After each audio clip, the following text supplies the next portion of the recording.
नमो नमः। आप सभी का बहुत बहुत स्वागत है। देखिए, पिछली वीडियो में हम लोगों ने कुछ सर्वनाम शब्द रूप पुल्लिंग में देखे थे, जिसमें एतत् और तत् के रूप हम लोगों ने एक साथ पढ़े थे और उनको याद भी किया था। आज उसी क्रम में स्त्रीलिंग के एतत् के रूप देखेंगे कि किस प्रकार चलते हैं, और साथ साथ हम लोग तत् अर्थात वह स्त्रीलिंग के रूप भी देखेंगे कि कैसे हम इसी वीडियो के माध्यम से दोनों सर्वनाम रूपों को एक साथ याद कर सकते हैं। तो सबसे पहले प्रथमा विभक्ति से लेकर सप्तमी विभक्ति तक एक वचन के रूप हम देखेंगे तत् के।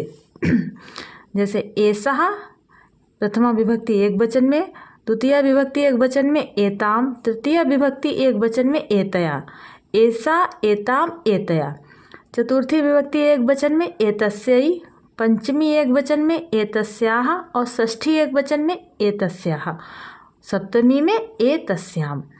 अब पूरा पढ़ेंगे। एषा एताम एतया एतस्यै एतस्याः एतस्याः एतस्याम। अब इसमें यदि हम तत् के रूप याद करना चाहें स्त्रीलिंग में, जैसे सा, ते, ताः एक वचन द्विवचन और बहुवचन में, तो हम इसी में याद कर सकते हैं। जैसे पिछली वीडियो में हम लोगों ने ए को हटा दिया था, तो ऐसा ही इसमें भी करेंगे। ए को पूरी तरह से हटा देंगे तो रूप निकल आएगा तत् का। तत् अर्थात वो है स्त्रीलिंग में, तो यहाँ पर हो जाएगा सा, दंती वाला सा हो जाएगा, ये मूर्धन्य सा की जगह पर। सा ताम तया तस्यै तस्याः तस्याः तस्याम, और ये जोड़ देंगे तो एतत् के स्त्रीलिंग रूप बन जाएंगे। एषा एताम एतया एतस्यै एतस्याः एतस्याः एतस्याम।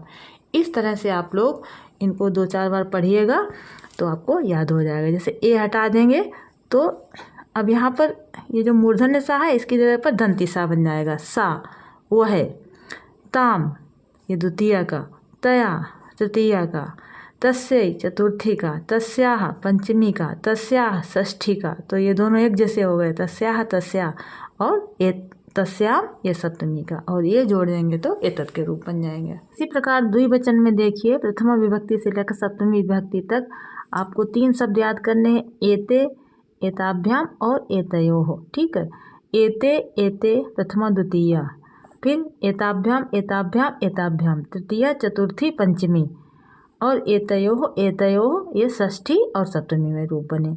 अगर तत् के याद करने हो तो ते ते ताभ्याम ताभ्याम ताभ्याम तयोः तयोः, ये हो गए तत् के रूप स्त्रीलिंग में। ठीक है, द्विवचन के।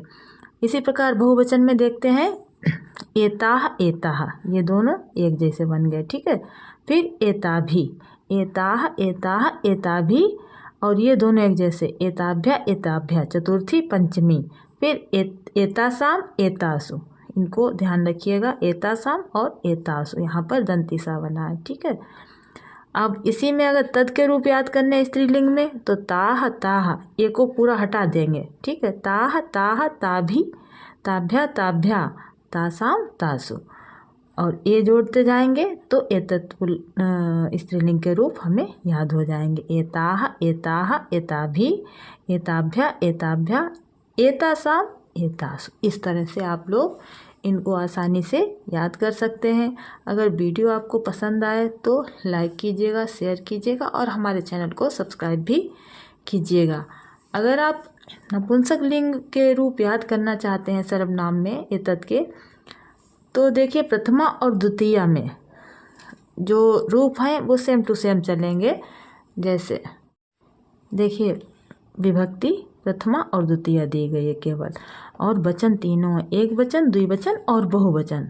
तो प्रथमा और द्वितीय में रूप बने एतत् एते एतानि, एतत् एते एतानि। ठीक है, ये प्रथमा द्वितीय तीनों वचनों में एक समान बने, एतत् एते एतानि एतत् एते एतानि। और बाकी जो रूप चलेंगे तृतीया से लेकर सप्तमी विभक्ति बहुवचन तक, वो पुल्लिंग के समान चलेंगे। ठीक है, तो आप लोग पुल्लिंग के याद कर लीजिएगा, तत् के और एतत् के, तो नपुंसक लिंग के आपको आसानी से याद हो जाएंगे।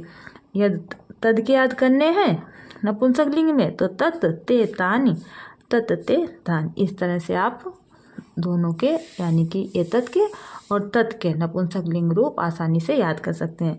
तो सबसे पहले आप पुल्लिंग में याद करिएगा एतत् और तत् के, फिर आपको नपुंसकलिंग याद करने में कोई दिक्कत ही नहीं होगी, क्योंकि प्रथमा और द्वितीय विभक्ति के रूप एक जैसे चलते हैं। एतत् एते एतानि, एतत् एते एतानि, तत् ते तानि, तत् ते तानि। तो ये थे हमारे कुछ सर्वनाम शब्द रूप जिन्हें हम लोगों ने पढ़ा, और आशा है कि आप लोगों को समझ में आया होगा।